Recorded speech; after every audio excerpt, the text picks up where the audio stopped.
We're here in Hendersonville at the Parks and Recreation building. It's been turned into a shelter to help those displaced by the storm. I'm joined now by Sandra. Sandra, you're not staying here at this shelter, but you're staying at a different one. Can you kind of explain to me why you ended up having to come here today?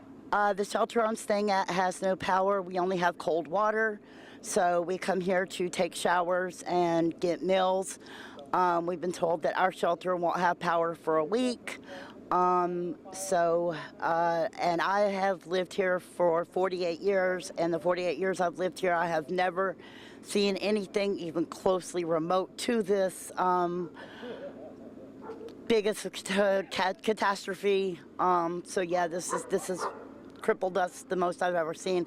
This is not even close to even the blizzard of '93. Cannot be close to this. This is even worse than that.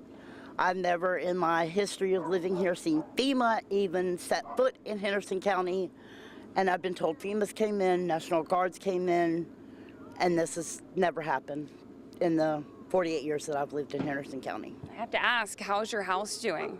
I am homeless, so I stay in the homeless shelter anyway, but yeah.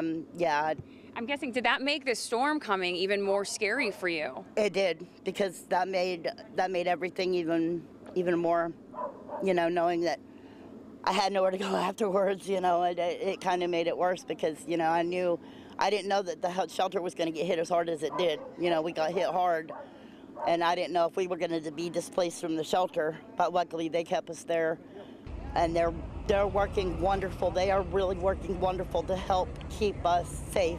Now, in terms of your family, have you been able to hear from people who are not in this area? Have you been able to tell all your people that you're okay? Yes, I have a daughter that lives in Spartanburg, and I have been able to keep in contact with her. Phone service is sporadic. Some days I have had to stand in the middle of the road just to get a signal to be able to keep in contact with her. I did speak with her. She got power back yesterday. What was it like being able to speak with her for that first time? It was great because actually my daughter that's up here, she is homeless too, and I went 2 days without speaking with her. I was terrified because I'm like, oh my God, is she okay? And I finally found her the day before yesterday, and it was wonderful that I knew she was okay because she was out in the storm.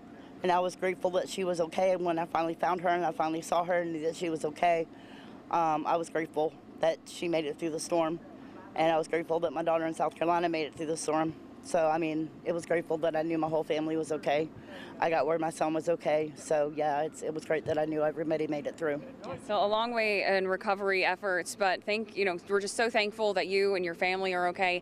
Sandra, thank you so much for joining us. And yeah, like we mentioned, a lot of recovery still to go here in Western North Carolina, but neighbors able to check on neighbors and families starting to be able to connect with each other. I'll go ahead and send it back to you. Reporting in Hendersonville, I'm Dana Winter for Fox Carolina News.